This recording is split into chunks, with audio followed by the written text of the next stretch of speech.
신약성경 베드로전서 3장 말씀입니다. 신약성경 베드로전서 3장 말씀입니다.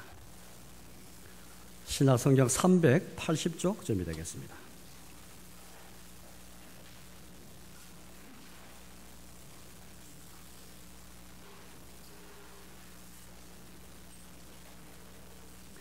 신약성경 380쪽 베드로전서 3장 8절에서 17절까지를 제가 봉독하겠습니다. 3장 8절입니다. 마지막으로 말하노니 너희가 다 마음을 같이하여 동정하며 형제를 사랑하며 불쌍히 여기며 겸손하며 악을 악으로 욕을 욕으로 갚지 말고 도리어 복을 빌라. 이를 위하여 너희가 부르심을 받았으니 이는 복을 이어받게 하려 하심이라.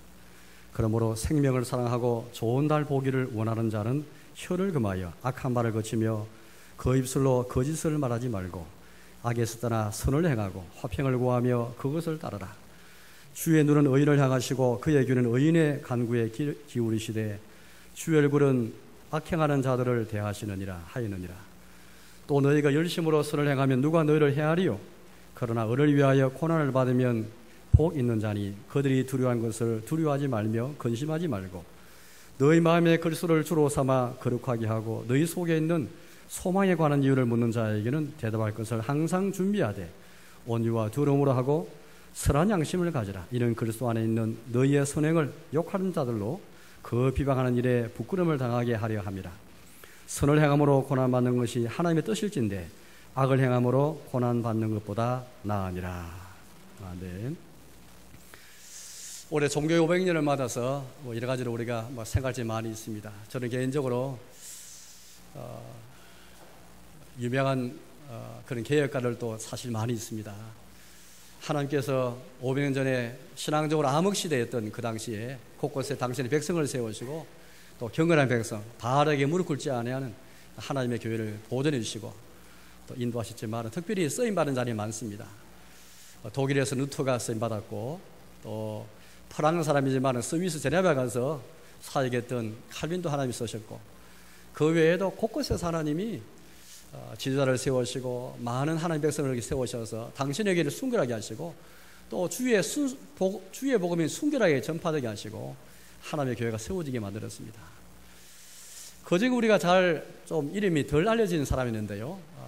저는 그 사람을 여러분께 소개하면서 오늘 하나님의 말씀을 설교하려고 합니다. 바로 그 사람은 지금은 벨기에이지만 이전에는 네덜란드였습니다. 나폴레옹이 이제 유럽을 제패하면서 원래 한 나라였는데 원래 네덜란드였는데 나폴레옹 이후에 이제 나라가 갈라져 가지고 지금의 네덜란드, 지금 벨기에로 분류하게 되는데요. 지금의 벨기에 500년 전에는 네덜란드였는데요. 거기 태생인 기도 더브라는 사람을 한 사람 소개하려고 합니다. 왜냐하면 특별히 올해 2017년이 그가 죽은 지 450년이 되는 해이기 때문입니다. 그가 죽은 지 450년 해가 되기 때문이기도 하지만은 평소에 저는 그분에 대해서 그의 신앙 고백서가 있습니다. 그분이 작성한 신앙 고백서 있는데요. 네덜란드 신앙 고백서입니다. 과거에 네덜란드였기 때문에 네덜란드 신앙 고백서, 또 지금은 벨기에이기 때문에 또 벨기에 신앙 고백서라고 불리던데요. 어쨌든 명칭이 어떻든 간에 내용이 중요하니까요. 그분이 작성한 신앙 고백서는 그냥 개인의 고백에 그치지 않고 온 하나님의 공교회에서 채택한 유명한 신앙 고백서가 되었습니다. 우리 고신교회가 우리 이 한국 교회에 있으면서 장로교 교회로서요. 교회 연합과 교회 일치를 위해서 우리 한국뿐 아니라 세계 각곳에 신앙과 고백이 일치하는 그런 교회와 서로 자매 관계를 맺고 또 이제 서로 이제 교류하는 그런 관계를 맺는 교회가 참 많습니다. 그 중에 이제 유럽에 있는 네덜란드 또 스코틀랜드 또 우리 미국에서 캐나다에서 호주에서 많은 그런 교회와 교단과 서로 자매를 맺는데요. 바로 그런 교단에서 가지고 있는 신앙 고백서 바로 이 네덜란드 신앙 고백서입니다. 우리 한국 장로교회는 미국과 영국의 전통을 받아서 USB 신앙 고백서와 대교름답, 소교름답을 받고 있지만은 유럽에 있는 교회는 우리와 똑같은 신앙 고백 노선에 있는 그런 교회는 대부분 다 하이델베르크 요름답, 도르트 신경, 오늘 제가 이렇게 소개해드린 네덜란드 신앙 고백서를 받아들이고 있습니다. 1969년에 네덜란드에 있는 그 교회와 우리 고신교회가 자매 관계를 맺을 때에 양쪽 교회가 서로 합의를 하고 서로 인정하였습니다. 양 교단의 신앙 고백서는 다 서로 근무적인 측면에서 다 일치하다. 약간의 상이점이 있지만 다 일치하는 것이다. 그래서 그냥 교류 관계도 아니고 자매 관계를 이렇게 맺었습니다. 이 자매 관계라는 것은 성찬도 서로 각각 참여할 수 있고 서로 형제 자매가 될 수 있는 그런 중요한 그런 아주 격이 높은 그런 관계에 맺는 것입니다. 그냥 교류만 가는 게 아니고 자매 관계라는 것은 형제 교회라는 것이죠. 그런 관계를 맺어드려 했습니다. 그런 교회에서 고백하는 것이 바로 네덜란드 신앙 고백서입니다. 이 신앙 고백서를 작성한 사람이 바로 기도 더버랜인데요. 저는 이 사람이 여러분께 소개해드리면서 하나님 말씀을 전하려고 하는데, 이 사람은 1522년에 태어나가지고 67년에 죽은 사람인데요. 그래서 45살에 그렇게 죽은 사람입니다. 얼마 못 살았죠. 그 당시 수명이 그밖에 되지 않는 것입니다. 45세에 죽었다 생각하면 얼마나 그렇게 참 젊은 나이에 꽃도 피기 전에 죽었다라고 생각하시는데, 참 이름도 잘 모르고 너무 젊은 나이에 죽었다 생각하면 잊혀질 수밖에 없는데, 그러나 그의 신앙 고백서 때문에 우리 여전히 그의 믿음으로서 우리에게 살아 역사하는 그 사람을 우리가 추모할 수 있게 되는 것입니다. 이 사람은 어머니의 성기도 때문에 목사가 된 사람입니다. 어머니가 5 아이를 두는데 막내입니다. 하루는 이 어머니가 이 길거리에서 설교하는 예수회 소속, 지금도 예수회라는 그런 이제 단체가 있는데요. 예수회 소속 이탈리아 사람인데, 이 벨기에, 지금의 벨기에 몽사라는 곳인데요. 이 몽소까지 와가지고 설교하는 야외 순회 설교자를 만나게 되었습니다. 이 사람 설교하는 설교 듣고 은혜를 많이 받아가지고 이 뱃속에 아이를 가지고 있었는데요. 그가 서원합니다. 하나님, 내 뱃속에 있는 아이가 저 신부처럼, 저 예수의 신부처럼, 수도사처럼 설교자가 되게 해주시오라고 서원하게 됩니다. 나중에 기도대보레가 43살에 체포되어지고 45살에 이제 죽게 됩니다. 교수형을 당하게 되거든요.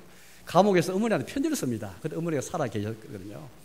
그가 죽기 직전에 감옥에 있으면서 어머니 편지 쓰면서, 어머님의 기도하기 때문에 내가 이렇게 목사가 되었고, 어머니 기도하는 그 이상으로 내가 사람의 말이 아니라 예수 그리스도의 그 순수한 말씀을 전파하는 그런 사역자가 되게 해주셨습니다. 너무 감사합니다 하면서 어머니에게 마저 편지를 써는 그런 장면이 그렇게 우리가 볼 수 있게 되겠습니다.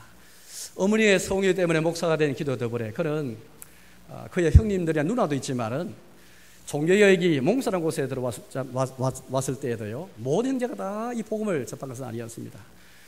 1522년에 출생했으니까요, 그 당시 1517년 하면 벌써 루터가 비텐베르크 그 성의 교회 문 앞에, 예배당 문 앞에 95개의 논방문을 붙인 그런 해이지 않습니까? 그때 95개의 논방문, F용지로 2-3장밖에 되지 않지만은 또 루터 그 외에도 여러 가지 소논문을 많이 작성했습니다. 소책자를 작성했거든요. 이것이 그 당시 인술이 발달되면서 여러 곳에, 지금 유럽이가 무슨 아시겠습니다만은 나라가 다다닥 붙었습니다. 국경이 없습니다. 프랑스와 독일이 큰 나라지만 그 외 나라는 다 작은 나라이기 때문에 그냥 조금만 가면 독일이고, 조금만 가면 프랑스고, 조금만 벨기에고, 조금 네덜란드입니다. 그러다 보니까 그런 루터의 글, 복음을 깨달은 그의 글들이 순식간에 번득이 되어서 몽사까지 들어오게 된 것입니다. 그리고 프랑스에서 참 이 개신교 복음의 신앙을 받은 사람들이 박해를 피했어요. 왜? 천주교는 천주 국가니까 박해가 너무 심했습니다. 그래서 이 벨기에 몽스까지 오게 된 거예요. 이렇게 해서 프랑스 몽스에서는 많은 신자들과 많은 그런 제가 이 글을 통해 가지고 이 기도 더브레했을 때 더브레가 성이고요, 기도가 이름입니다. 이 더브레 집안까지 오게 된 것입니다. 그래서 5 형제 가운데서 3사람은 개신교 신자가 되고 2사람은 로마 천주교에 남아있는 그런 결과가 있지만, 어쨌든 25살에 기도 더브레가 복음을 듣게 되고 회심하게 됩니다. 그리고 그런 그의 신앙을 따라서 이곳에 몽세 있지 못하고, 왜?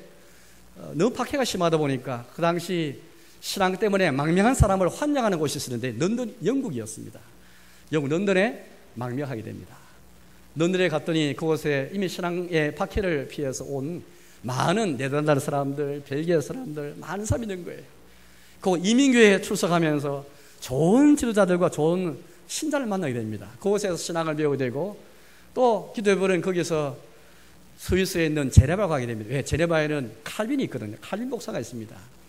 칼빈 목사에 가서 신학을 배우고 신앙을 배워서 칼빈 목사가 제레바 아카데미라는 그런 학교를 세워가지고 많은 신자를 양성하고 또 목사를 양성했거든요. 거기서 신학 교육을 받고 그렇게 목사가 된 사람입니다. 그가 부임한 곳이 바로 오늘 여러분께 소개해드리려고 하는 벨기에의, 지금의 벨기에 도르니크라는 곳입니다. 프랑스와 아주 경계선입니다. 제가 이 기도대본의 흔적을 찾기 위해서 숙소를 잡았는데 전혀 알지 못하고 가까운 곳에 잡았는데 알고 보니까 프랑스인 거예요. 숙소는 프랑스고 갈 곳은 벨기에인 겁니다. 그만 붙어 있는 것이죠. 그냥 2km 미만에 있는 그런 지역입니다. 어쨌든 저는 기도대본 흔적을 찾기 위해서 이곳에 가는데요. 찾기 전에 제가 한번 인터넷에서 조사해 봤습니다. 기도대본의 일생을 잘 알지 못하기 때문에 혹 참고될 것이 있는가 싶어서 인터넷 조사를 해보니까 불과 2-3주 전에 저보다 앞서서 그곳을 방문해가지고 왜 그의 죽음 450년을 맞아서 그를 기념하고 그를 추모하기 위해서 방문했던 한 사람의 글을 보게 되었습니다. 그 사람은 우리 고신교회와 교류관계에 있는 캐나다에 있는 캐나다 개혁교회 신학교인 캐나다 해밀턴에 있는 신학교 교수 더 피슬 교수였습니다. 이 사람이 휴가를 내가지고 이 벨기에에 있는 도르니크라는 곳에 방문해서 갔다 온 그 기행문을 읽게 된 것입니다. 저는 그 기행문을 보면서 저 마음에도 이 사람이 쓰는 기행문을 따라서 내가 여행해 봐야 되겠다 생각하고 그곳에 가게 되었습니다. 사진 하나 보여주시죠. 이 도르니크는 이제 기도대본의 목사가 이제 37세 때에 가게 된 것이거든요. 1959년에 이제 가게 됩니다. 이곳에 8년 동안, 물론 이곳에 이제 3년 목회하다가 5년 동안 또 유랑생을 하게 됩니다만은 다 합쳐서 8년을 그렇게 사역하다가 죽게 되는 곳인데요. 마지막 사역지 되겠습니다. 도르니크라는 곳인데요. 그러면 이 지역은 원래 목사 가기 전에 먼저 교인이 있었던 곳입니다. 너무 감사하잖아요. 루트의 글을 통해서 성경을 읽으면서, 번역된 성경을 읽으면서, 그 당 성경이 번역돼 가지고 일반 교인도 좀 비쌌지만은 성경을 손에 입수할 수 있었습니다. 성경 읽고 루트의 복음을 읽고 그런 가운데 복음을 깨닫고 신자가 생기고 교회가 생긴 거예요. 그런데 목사가 없습니다. 교회 이름은 종려나무 교회였습니다. 목사를 구하기 위해서 프랑스 벨기에 이 도르니크에서 스위스 제네바까지 목사를 그렇게 구하러 가게 됩니다. 그래서 칼빈이 추천해서 온 사람이 더 브룰리라는 목사입니다. 아주 유명한 목사인데요. 이 사람이 신앙의 박해가 있는 곳이지만은 회중이 있는 그곳에 목사로 가게 되는 것이죠. 그렇지만 3개월 만에 붙잡히게 됩니다. 죽게 맙니다. 덜 키웠던 것이죠. 그 당시 교회는 아직까지도 뭐 신앙서에서 읽는 것도 금지되고요. 또 개신교 신자들에게 편의를 제공하고 음식만 제공해도 다 사형입니다. 그러니까 얼마나 여러분들 이게 뭐 그냥 보통이 아니잖아요. 그러니까 목숨 각오하고 예수를 믿어야 되는 것입니다. 비밀리에 집회해야 되는 것이고요. 더블 목사가 왔지만 상위 만에 붙잡혀서 죽게 될 것이고요. 그래서 이 회중은 또다시 또 목사를 구하러 제네바에서 사람 보내게 됩니다. 또 한 분의 목사가 오게 되거든요. 이 목사도 처형을 하게 됩니다. 그래서 두 사람 목사, 여러 사람의 장로, 여러 사람의 교인들이 저 광장에서 참수를 당하고 교수형을 당하고 더블 목사는 화형을 당하게 됩니다. 제가 저 광장을 쭉 걸으면서 이곳이 바로 많은 사람이 피를 흘리고 신앙 박해 때문에 목숨 있는 곳이구나, 숭배 현장이구나 생각하니까 참 고개가 숙여지고 숙연한 그런 마음을 갖게 되었습니다. 저 폭판에 있는 탑이 하나 보이는데요. 저곳은 종탑입니다. 종탑이 있는 종로가 되겠습니다. 유대 가시면 항상 예배당이 있고 또 종로가 있습니다. 벨포르트라는 곳인데요. 종탑에서 이렇게 세우는 곳인데 저 중간쯤에 누각이 있습니다. 저 누각에서 아마도 신자들의 제목이 온 사람이 지켜보는 가운데 제목이 선언되어지고 저 광장 어디서 한복판에서 그렇게 순교를 당했을 것입니다.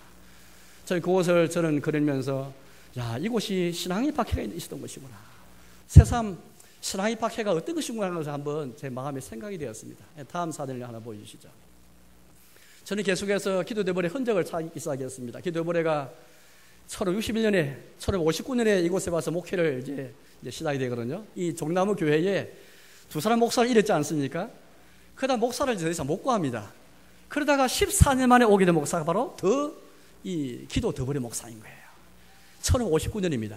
1944년에 더블일 목사가 와서 죽게 되고 그 뒤에 한 사람의 목사가 죽고 1959년에 14년 만에 오게 된 목사가 바로 기도대본인데요. 이곳에 와서 37살에 목사가 되어서 와서 목회를 하는 곳입니다. 그런데 특별히 1961년 목회한 지 3년 만에 신앙고백서를 작성하는데 나도 이유가 있습니다. 작성하는데요.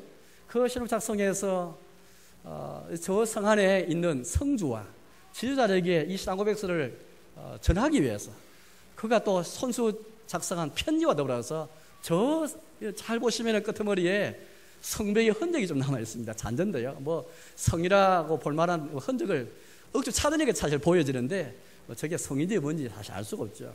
그러나 옛날 성 흔적이 딱 남아 있는 곳이 저 한 군데밖에 없는데요. 제가 일부러 한번 찾아가 왔습니다. 왜?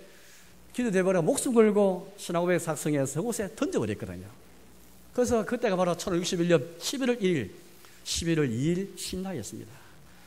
그리고 이제 기도대보가 이제 도망하는 유랑 생활을 하게 되는 것입니다. 그 다음도 사진을 보시죠.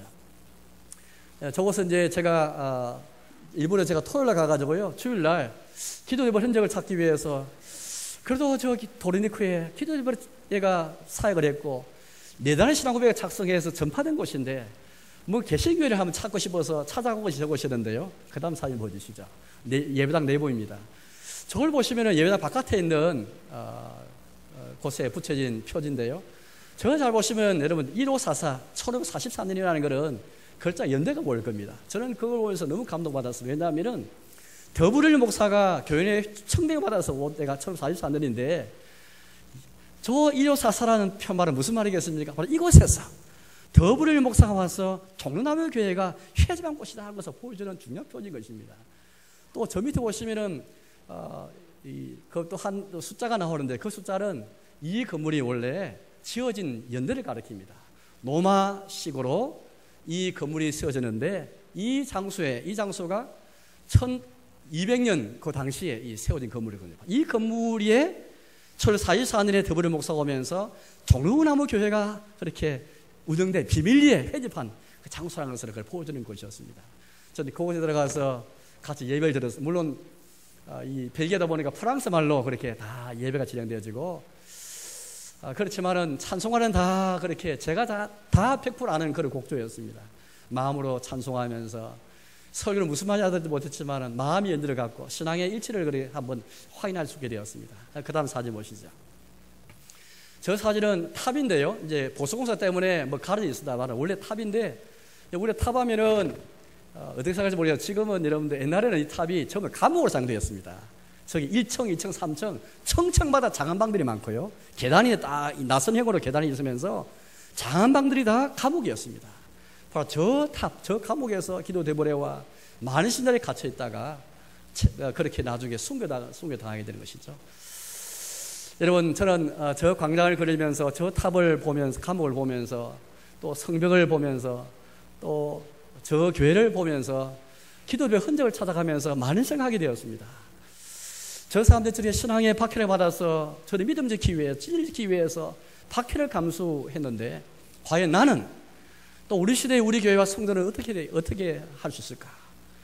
그러면 저는 교회 설립 39년을 맞는 우리 교회가 장차 우리가 사는 이 세상 속에서 과연 신앙의 박해를 감수할 수 있을까? 의문을 한번 던져보게 되었고 앞으로 우리 교회에 비전이 있다면 장차 미래를 향해서 세계를 품고 미래를 향해 나갈 때 우리 교회의 비전이 무엇일까?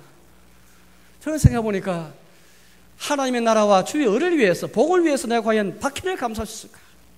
주님의 의를 위해서, 주의 의의 나라와 의의 복을 위해서 고난받는 교회가 될 수 있을까? 정말 강력한 교회로 무장할 수 있을까? 왜냐하면 여러분들 우리가 사는 세상이 어떤 세상입니까? 저는 두 가지로 생각하는데 한 가지는 다원화 시대가 아니겠습니까? 다원화 시대를 종교적인 면에 우리가 적용한다면 종교 다원화 시대입니다. 이 말은 보통 사람들은 기독교든 불교든 이슬람이든 다 똑같이 보는 시대를 맞고 있습니다. 이런 시대에 기독교가 오직 예수를 통해서 절대적 구원을 강조하는, 유일신을 강조하는 예수님을 통한 유일한 구원을 그렇게 전하는 것이 우리 기독의 복음인데, 이 복음이 이런 다원화 시대에 조롱받고 수치를 받고 성과기다는 그런 세상 속에서 과연 이것 때문에 이 신앙 지키기 위해서 고난 받을 수 있을까? 또 우리가 사는 세상은 세속화가 점점 발전되는 세상인데요. 이 말은 무슨 말이겠습니까? 점점 세속적인 세상적인 성공을 중시하고 세속적인 행복을 더 중시하고 세상의 번영을 더 중시하는 이 가치 가운데서 우리 믿음을 지켜나가는 것입니다. 이 속에서 우리가 어떻게 믿음을 지키고 경건에 살 수 있을까? 하나님 나라 복음은 세상의 성공과 세상의 행복과 세상의 성장과 번영 이상인데 이 가치와 대립하면서 하나님 나라의 가치를 구하며 살 수 있을까? 우리 자식뿐 아니라 우리 다음 세대가 이런 세상 속에서 주의 의를 위해서 신앙 때문에 박해받고 비록 우리가 참수당하지 않고 또 교수인 당하지 않고 화양 당하지 않고 생명인 당하지 않더라도 좋은 직장 못 가질 수 있고 돈을 좀 더 못 벌 수 있고 결혼을 좀 더 못한 결혼할 수 있고 좋은 대학 못 갈 수 있고 직장에서 왕따 당할 수 있고 미혼 당할 수 있고 과연 그럴 자신 있어? 용기를 가질 수 있을까?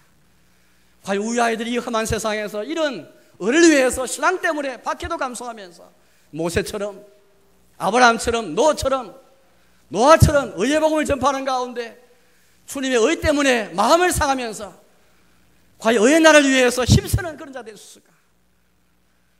다음 세대 신앙 개혁은 형식적인 문제 이전에 내용의 문제인 것입니다. 어떤 복음을 우리에게 전하면서 우리 아이들이 다음 세대에 전혀 세속화가 더 짙게 되어지고 종교다원의 사상은 더 짙게 되는 때에 어떻게 동성애를 반대하고 어떻게 이스라엘을 반대하는가 누리 복음을 지킬 수 있을까?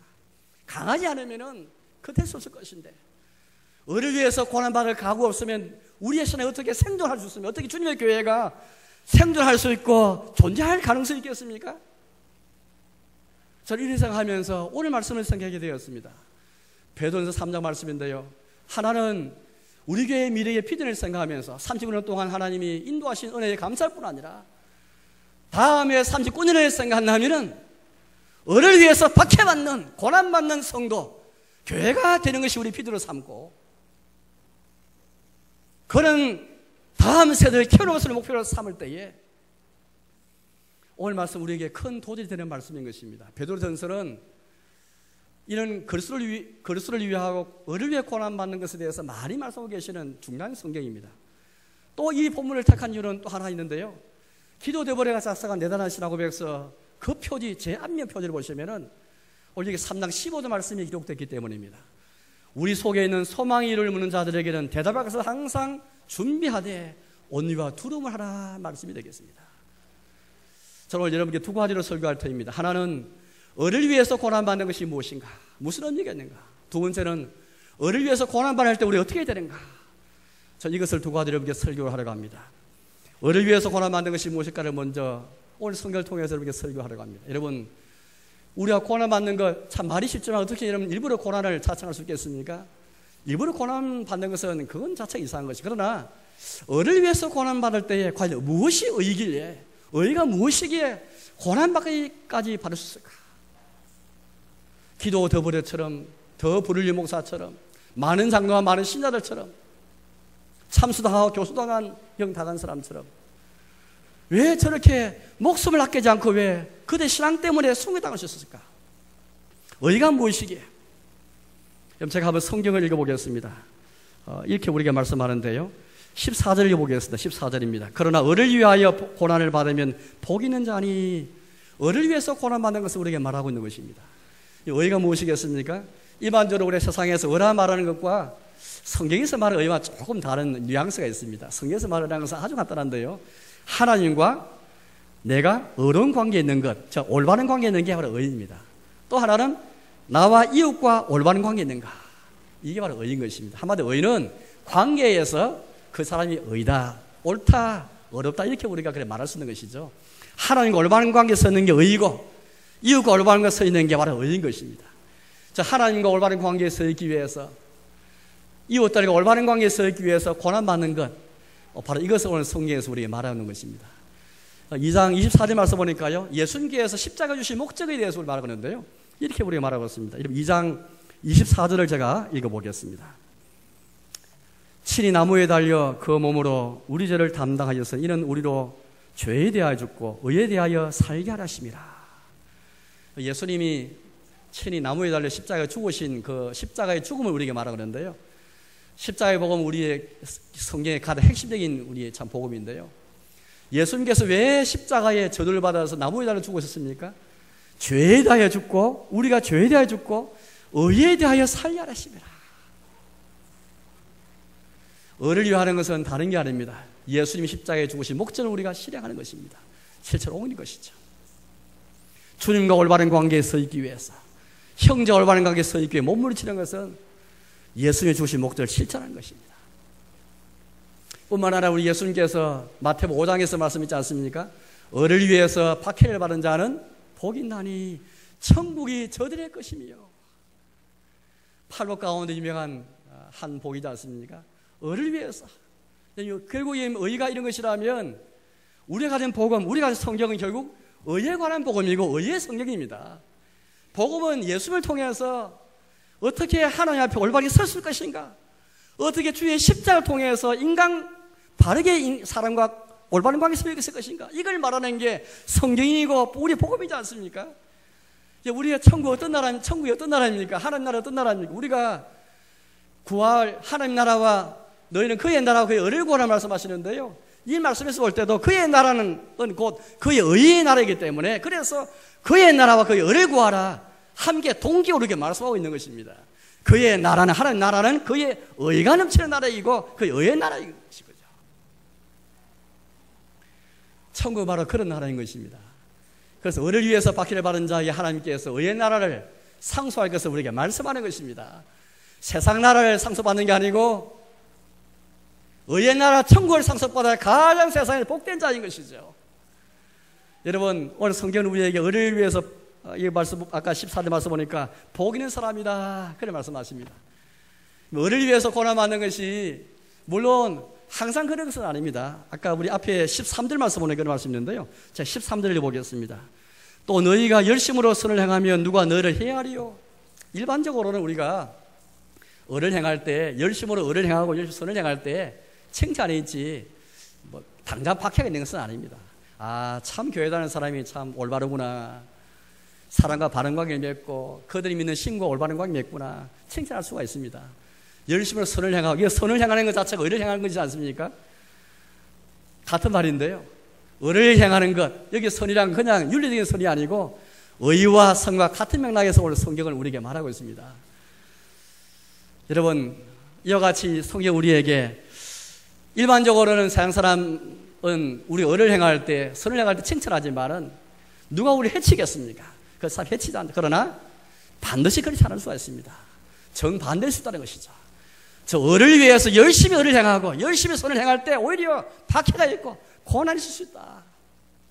그분에게 말씀하십니다. 17절을 읽어보겠습니다. 17절인데요, 제가 읽겠습니다. 선을 행함으로 고난받는 것이 하나님의 뜻일진데, 하나님의 뜻일 수 있다 그렇게 말합니다. 열심히 선을 행하다가 칭찬받을 수 있지만, 그러나 고난받을 수 있는데 그것도 주의 뜻일 수 있다. 여러분, 의를 위해서 선을 행하다가 고난받는 것을 우리가 그렇게 과연 주의 뜻으로 받을 수 있겠습니까? 또 나아가서 오늘 말씀처럼 복 있는 자라고 이렇게 우리가 생각할 수 있겠습니까? 이게 굉장히 우리에게 지금 중요한 것은 믿음의 눈으로 어떻게 봐야 할 것인지 우리가 중요하게 생각하는 그런 말씀인 것입니다. 우리가 사는 이 세속화 시대에, 종교다원화 시대에 눈에 뻔하게 이런 의를 위한 고난을 받고 있고 받은 것이 보이는데, 의를 위한 고난을 받은 것을 감수하지 않으면 우리의 미래는 없고 교회의 미래는 없고 다음 세대의 미래는 없게 되어 있는 것입니다. 강하게 훈련받지 않으면, 강하게 믿음을 다지지 않으면 교회의 생존은 불가능한 것입니다. 생존할 수 있다면 그것은 주님의 은혜인 것이죠. 계속해서 성경 우리에게 말하고 있는데요, 제가 4장 말씀을 보겠습니다. 읽지 않았지만은 4장 말씀 보니까 이런 말씀이 있습니다. 4장 16절을 읽어보겠습니다. 4장 16절을요. 4장 16절입니다. 만일 그리스도인으로 고난을 받으면 부끄러워하지 말고 도리어 그 이름으로 하나님께 영광을 돌리라. 예수 그리스도인인 것 때문에 수치를 당하고 모욕을 당할 수 있는데 부끄러워하지 말고 도리어 이 고난을 통해서 하나님 영광을 돌리라, 그런 말씀드리겠습니다. 제가 지난 주일날 설교했지만은 예수님의 영광을 보는 것에 대해 설교했지만은 한국 교회가 참 회개할 일이 하나 있습니다. 물론 목사들의 잘못이 제일 큽니다. 저도 역시 그 중에 한 사람을 생각하고 있습니다. 왜냐, 그게 뭐냐니까, 과거에 우리는 좋은 대학 가고 물질에 성공해야만, 사업이 잘 되고 좋은 직장 들어가야만, 결혼도 잘해야만, 하나님 영광 돌린다라고 생각하고 좋은 대학 못 가고 돈을 못 벌고 결혼도 못하면은 주님의 영광 떨어진다라고 생각했습니다. 우리가 성경 보니까 이게 얼마나 반신앙적이고 이게 얼마나 성령을 거부하고 이게 얼마나 우리가 참 미련 없이 살아왔는가. 이게 한 교회 뭐 그냥 몇 개 교회가 아니고 한국에 집단적으로 우리가 범죄한 것입니다. 목사의 잘못 제일 큰 거예요. 오늘 성경 보십시오. 그리스도님으로 고난 받을 때 부끄러워하지 말고 이걸 통해서 하나님 영광을 돌리라. 물론 우리 주님 복 주셔서 사업이 잘 될 수 있고 결혼도 잘할 수 있고 좋은 대학 잘 나올 수 있고 우리 그 주의 복을 보지 않습니까? 우리 그걸 나쁘게 봐서 안 됩니다. 하나님 복이죠. 하나님 복 아닌 것이 어디 있습니까?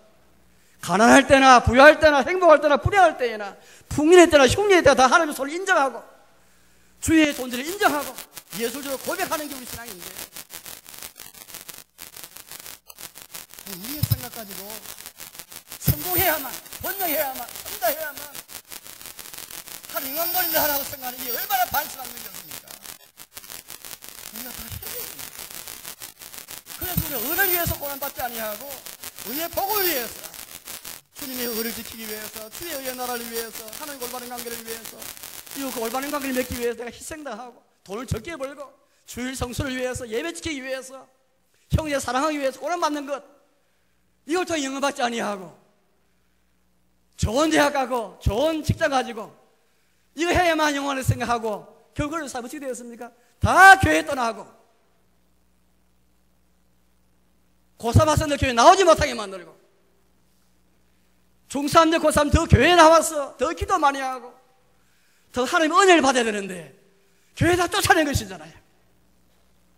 예배 못 드리게 하고 교회 나가게 만들었잖아요. 이게 막 불신한 일이 어디 있습니까?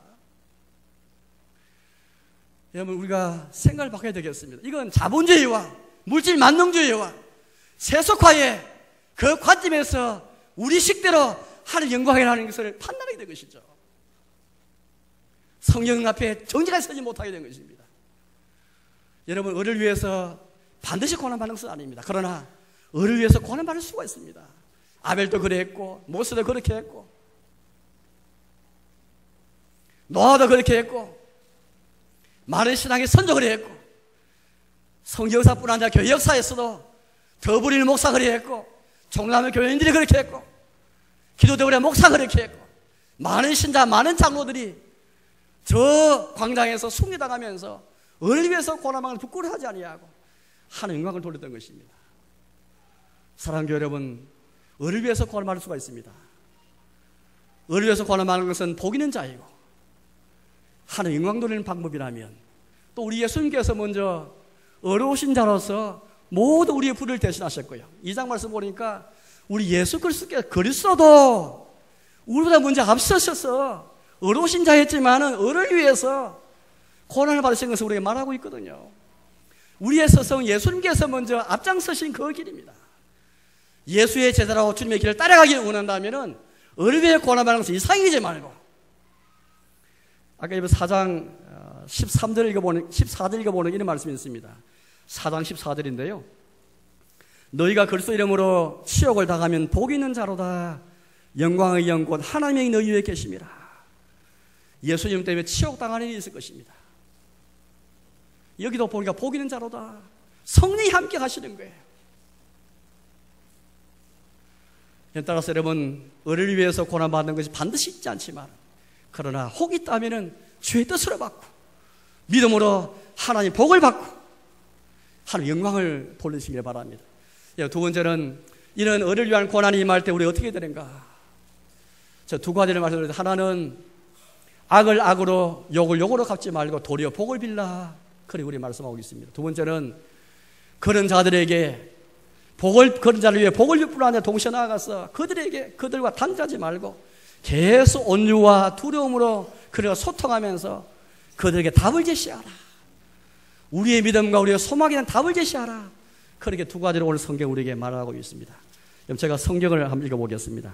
3장 9절을 읽어보겠습니다. 3장 9절입니다. 악을 악으로 욕을 욕으로 갚지 말고 도리어 복을 빌라. 이를 위하여 너희가 부르심을 받았으니 이는 복을 이어받게 하려 하심이라. 악을 악으로 욕을 욕으로 눈에는 눈 이에는 이 그런 것이 아니고 도리어 복을 빌라. 하나님께서는 우리에게 도리어 복을 빌라. 도리어 세상의 가치를 뒤집는, 세상의 기준의 모든 가치관과 모든 사고와 생활 양식을 반대하는, 대립되는 도리어 복을 빌라. 그렇게 말씀하십니다.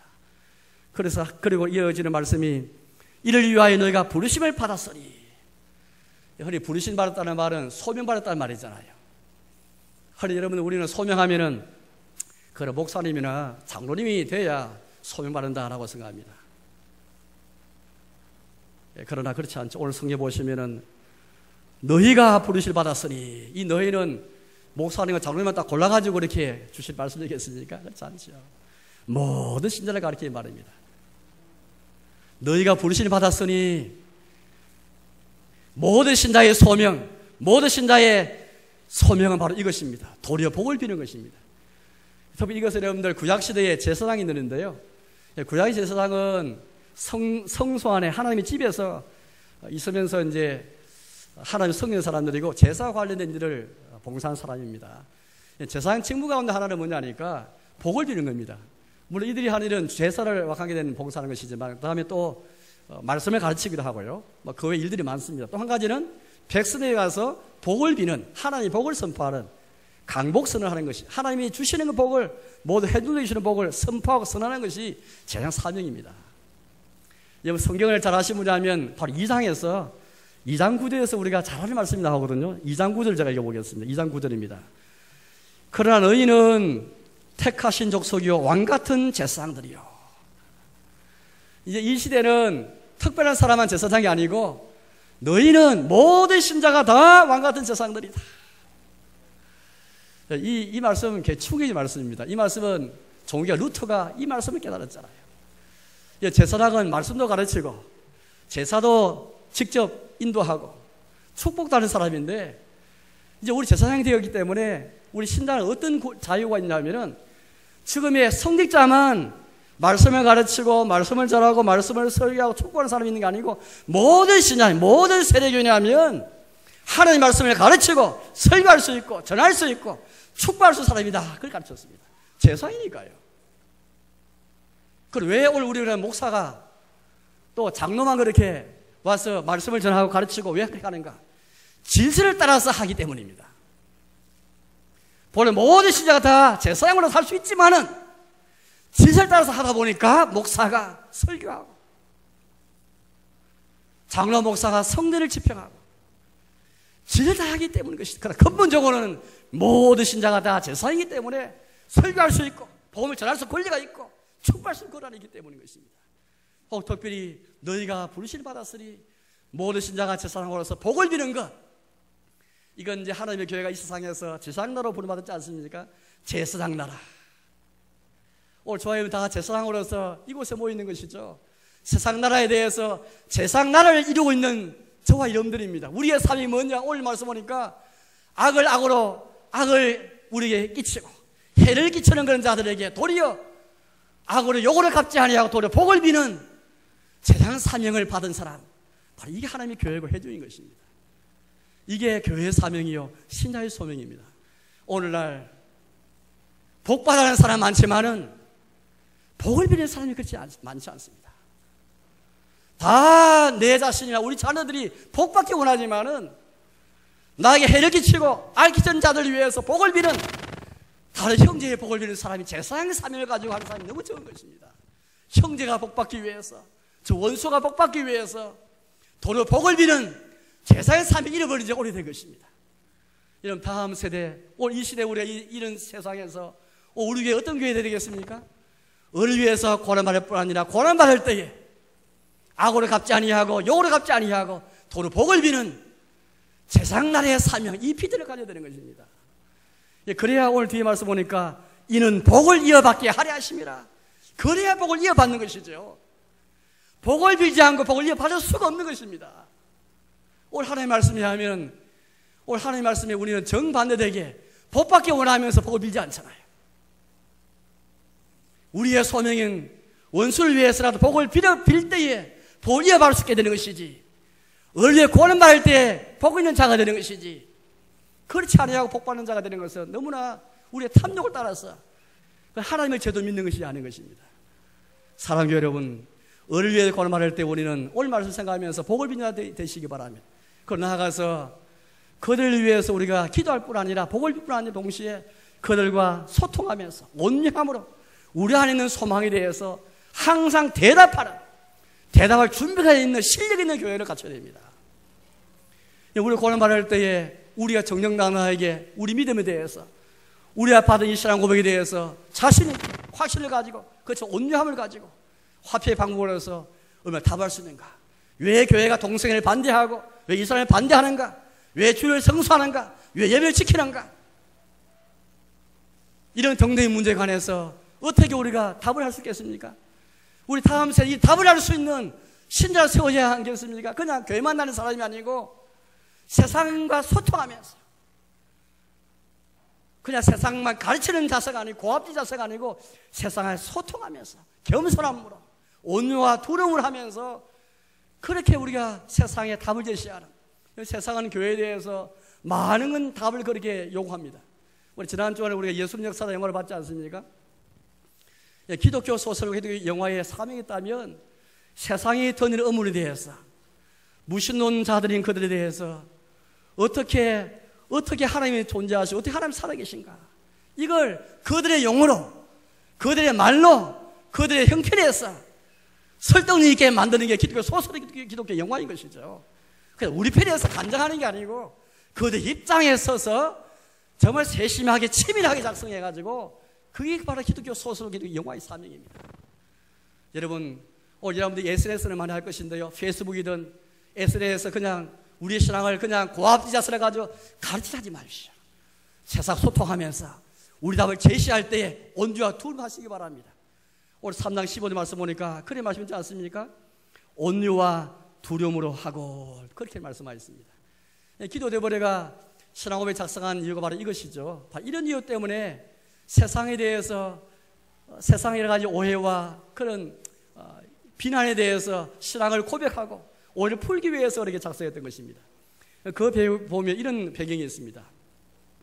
1561년에 11월 1일 2일 밤에 이제 신앙고백에 던지고 나서 기도해버리는 이제 망명 생활하게 됩니다. 유랑 생활하게 되는 것이죠.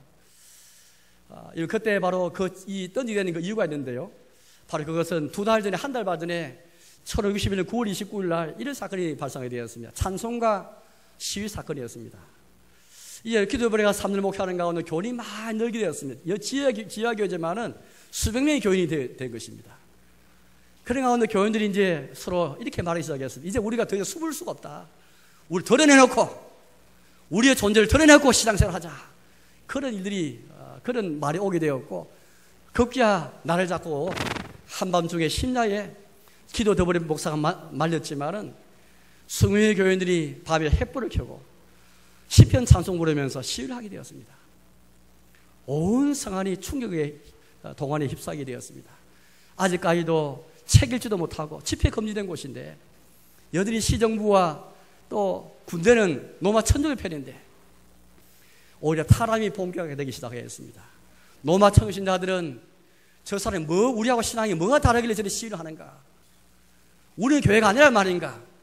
우리의 신앙이 잘못됐단 말인가? 비난하기 시작했고 또 시정부는 저 사람들 정부의 권위를 도전하다니 정부의 권위에 도전하다니 생각하면서 비난하기 시작했던 것입니다. 바로 그때 작성한 것이 바로 예나 신앙 고백서였습니다. 제가 한 구절 읽어드릴 텐데요. 제일 마지막 36절을 읽어드리겠습니다. 한번 화면을 한번 보시죠. 36절 보니까 정부의 권위에 대한 그런 구절이 나오는데 이런 구절이 나옵니다. 36장 행정관리에 대해서 한편 어떤 지위나 신분이나 상황에 처해 있는 사람이든 간에 모든 사람은 행정관리들의 다스림을 받아야 하고 세금을 내야 하며 그들의 적절한 존경과 경의를 표해야 하며 하나님의 말씀 위배되지 않는 모든 일에서 그들에게 복종해야 할 의무와 우리의 기도에서 그들을 위하여 간구하며 하나님께서 그들의 모든 행사에서 그들을 다스리시고 인도하심으로 우리가 모든 사람과 정직함으로 조용하고도 평화로운 생활을 만들 의무가 부과되어 있다. 그러면 우리는 제세례파들과 기타 선동리 사람들과 일반적으로 자기보다 높은 권세와 행정관리들을 배척하고 정의를 파기하며 물질사를 획책하면서 하나님께서 사람들 가운데 세워놓으신 고성하고도 선한 짓을 혼란케 하는 모든 자들의 과오를 시험한다. 기도대별의 의당은 이것입니다. 하나는 당신이 말한 것처럼 우리는 성경을 위반한 것이 아니고 우리는 로마 천주교 신자들과 제세와 달리 성경을 더 엄격히 보수한 자들입니다. 우리의 신앙고백이 이렇습니다 하고 말할 뿐 아니라 정부의 권위에 도달한다는 비난에 대해서는 우리는 정부의 권위를 존중하고 제일 존중하는 우리 선량한 시민이 되기 원합니다. 이걸 그렇게 소통하면서 대답했던 바로 그것이 그의 신앙고백이었던 것입니다. 여러분, 특별히 기도대본에는요, 나중에 이제 5년이 지납니다. 1560년에 이제 도망가기 시작해서 5년이 지났거든요. 1565년이 되었습니다. 파들이었습니다. 5년이 지난 도르니크에는 하나님 은혜 가운데서 다수의 시민들이 개신교인이 되었습니다. 2만 5천 명의 시민들 가운데서 18,000명이 개주 신자가 되었습니다. 그러니까 여전히 그러나 아직까지도 예배당에서 그냥 널려있는 예배당에서 집회 금지되었던 것입니다. 왜냐하면 너무 급속하게 빨리 그렇게 개주 신자가 늘게 되었고요. 이 모든 일 책임 있는 신성 로마 제국의 황제 빌립 2세가 아직까지도 허락하지 못했기 때문입니다. 빌립 2세는 그 당시 황제인데 스페인이 머물면서 이슬람 공격을 막아내고 있던 차이였습니다. 신경을 못 쓰게 됐던 것이죠. 또 한편 시정부는 로마 천주교와 갈등이 일으키기 싫어했습니다. 아직까지 정부와 군대는 로마 천주교 신자들이 그렇게 잡고 있었고 또 이들 뒤에는 스페인이 있는 것입니다. 스페인이 강력한 나라가 있는 것이죠. 그런 측면에서 야외 집회는 허용될 뿐 예배당에서 집회는 금지되어지고 간신히 야외에서 집회는 허용될 뿐이었습니다. 그리고 성찬도 금지되었습니다. 왜냐하면 천주교 미사와 너무나 그렇게 다르기 때문에 개수의 성찬이 금지되었습니다. 이런 가운데 1565년 8월 달에 기도대보레가 갑자기 오늘의 망명사를 거치고 이곳 자유하게 됩니다. 아주 위험한 상황인 것이죠. 저는 의문을 갖게 되었습니다. 왜 기도대보레가 왜 위험한 상황에서 알면서도 왜 그곳에 들어오게 됐을까? 물론 신자수는 다수를 찾아가고 있지만 여전히 위험한 상황인데 왜 들어가게 됐을까? 결국 붙잡이 되고 순교당하게 되는데 왜 죽음을 자초하게 되었을까? 의문이 꼬리에 꼬리를 물게 되었습니다. 그러나 답을 찾게 되었습니다. 기도대보레는 그가 목숨을 걸고 두문제 찾아간 것은 다른 것이 아니었습니다. 5년 전에 그 상황을 너무나 잘 알고 있었기 때문에 5년 전 상황, 찬송과 시위 행진 때문에 도리어 핍박이 더 노골된 것을 기억하면서 그걸 막기 위해서 로마 천주교와 개신교 사이에 시정부와 개교 사이에 중재자가 되기 위해서 이들 설득하기 위해서 특별히 여러분들 그 당시에 유럽에서는 조금 이제 앞선 그런 신자들이 시위 행진을 할 뿐 아니라 특별히 예배당 안에 들어가면은 성상해가지고요 거루할 동상이라 말인데요 마리아상이라든지 성인상이 많습니다. 다 우상 숭배하는 차원이죠. 이것들을 끄집어내고 도끼를 찍어버리고 이걸 파괴한 자들이 많이 되었습니다. 소위 이것을 우리가 성상 파괴 운동인데요. 자, 그림 하나 보여드리겠습니다. 이 그림 보시면 사파인데요. 그 당시 이제 저 그림 보시면 사다리를 올려놓고 예배당에 들어가서 마리아 상을 쪼개고 마리아 얼굴을 쳐내고 성상 떼내고 그런 장면입니다.